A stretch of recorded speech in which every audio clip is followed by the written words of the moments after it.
الأستاذ صبري الألفي. السلام عليكم. السلام ورحمة الله وبركاته. أستاذنا، أخبار حضرتك؟ والله الحمد لله. يمكن بنتواصل مع حضرتك بخصوص الفترة الحرجة اللي بنمر بيها في العالم كله وفي مصر، وفيروس كورونا. ويمكن قرينا إن حضرتك في رداء يقي من هذا الفيروس. ما تكلمنا نعم. حضرتك عن الفكرة، إزاي جت وإزاي نستفيد منها؟ والله هنتكلم بس عن أفضل الطرق للتعامل مع الفيروس. اتفضل حضرتك. الفيروس لما بيكون خارج الجسم ودي مجال تعاملنا معاه وبنعمل على الوقاية منه، ولكن بطريقة مختلفة عما هو موجود حاليا بالعالم كله. تمام.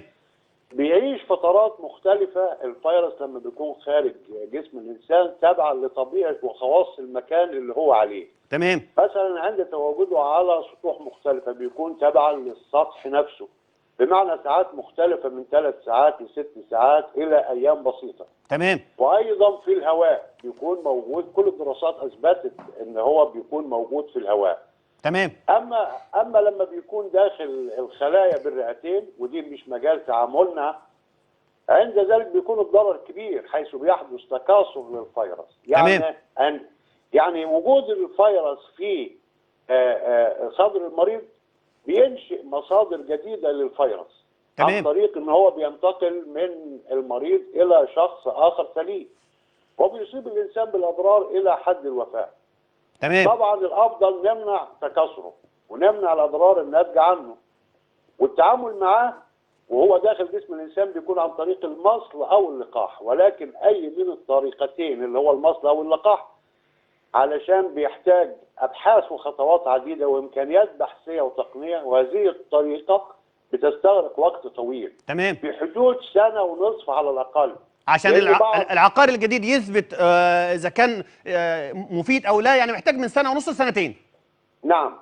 لا, لان بعد اكتشاف المصل او اللقاح ويتعاطاه المريض ويشفى المريض من الفيروس بيحتاج دراسه على المريض نفسه. تمام. علشان يشوفوا الاضرار الناتجه عن هذا العلاج الواقع على المريض. اما ما يحدث اليوم بيعطوا المريض علاجات لامراض او لفيروسات اخرى وبيشوفوا نتيجتها. العالم بيصارع الزمن.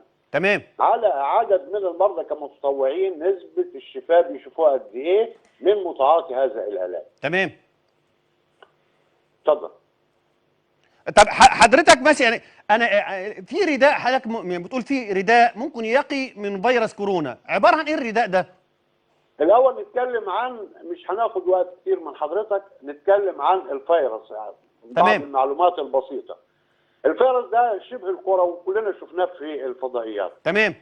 جداره الخارجي بيتكون من ماده دهنيه، الوحده الاساسيه بتاعتها احماض كربوكسيليه. تمام. ومن الداخل ماده بروتينيه وحدتها اللي هي الاحماض الامينيه. حتى اخر دراسه امريكيه من يومين اعلنت ان الزوائد الخاصه بجسم الفيروس من البروتين وليست من الدهون، يعني من الكفر الخارجي بتاعه عباره عن ماده دهنيه ومن الداخل ماده بروتينيه. تمام. وهو بيلتصق بالخلايا اللي هي خاصه بالجهاز التنفسي في الرئتين، بيدخل خليه عن طريق شعيرات دقيقه. تمام. المشكله الحاليه في انتشار الفيروس، من 10 ايام تم الاعلان عن دراسه بالسويد بعد اخذ عينات من الهواء الموجود بحجرات العزل الطبي وجدوا فيها الفيروس. يعني الهواء الموجود تمام يكون فيه فيروس، اذا هو ده بيتواجد في الهواء، بمعنى يمكن انتقاله عبر تنفس المريض، يعني بيخرج مع هواء الزفير. تمام. ودي سبب رعب للعالم كله، لان كان المعتقد من معلومات. ولو عايز اتفادى هذا الامر، عايز اتفادى هذه المشكله، اكمل بس حضرتك وحاجه اوضح لك كل شيء. اتفضل. لان كان المعتقد ان هو بينتقل فقط من خلال الرذاذ اثناء العطس للمريض او الكحه او التلامس. او التلامس. تمام. ليه معنى كبير جدا. يعني ممكن ينتقل والواحد واخد مسافه بينه وبين الاخرين. تمام. يعني موجود في الهواء، يعني واسع جدا في الانتشار. طبعا هو عمليه العزل بتقلل حركه المواطنين، العالم كله وكل الحكومات مهتمين بيها الان. ومنظمه الصحه العالميه امس اصدرت بيان للحكومات ان الحكومات لا تتعجل في رفع او خفض العزل. والعزل هدفه الوحيد والاساسي عدم مخالطه المريض اللي هو عباره عن مصدر الفيروسات. تمام. وبالتالي يقل انتشار المرض، دي حقيقه. تمام. واليوم من النهارده اليوم من ساعات اعلنت منظمه الصحه العالميه ان موضوع المصل او اللقاح دي هيحتاج وقت اطول. تمام.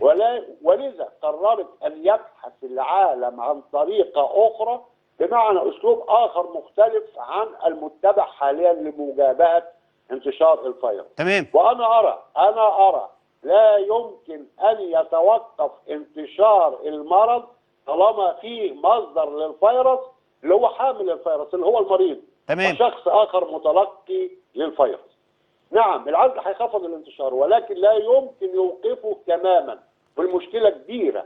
تمام. في حامل للمرض لا يظهر عليه اي علامات انه حامل للفيروس، والمشكله الاكبر ان في ناس حامله للفيروس وتحليلها سلبي، يعني ما عندهاش فيروس، يعني لا يوجد بقى فيروس، ودي بيكون في بدايه المرض بالنسبه للشخص طب ده. معلش عشان بس الوقت معانا، انا عايز اختصر يعني ايه الرداء عباره عن ايه؟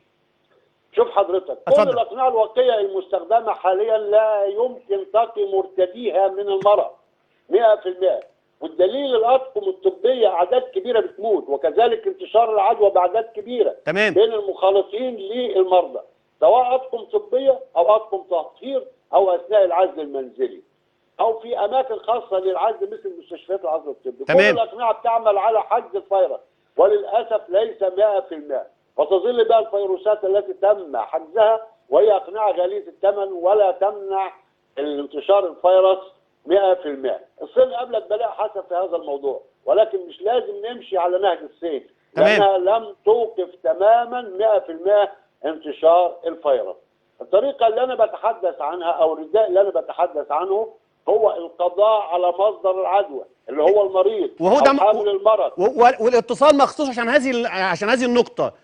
سريعا بس بقى، ازاي اقي شر المصريين هذا المرض؟ يا سيدي الفاضل عن طريق رداء يحقق هذا، بمعنى رداء بيغطي كل جسم مرتدي الرداء من اعلى راسه الى اسفل قدميه، والجزء العلوي من الرداء بنسميه خوذه، ببساطه مثل رداء رواد الفضاء. مكلف؟ هذا الرداء مكلف؟ تكلفته زهيده جدا، ولكن بيعزل مرتديه تماما كما يعزل رائد رواد الفضاء. يعني الطبيب في داخل معمله يبقى امن لو لبس هذا الرداء؟ لم ولن ينتقل فيروس واحد بالعدد من المريض الى الخارج، الى الوسط المحيط به. طب حضرتك ما تواصلتش مع جهات معينه، او لو في جهه طلبت تليفون حضرتك نتواصل معاهم؟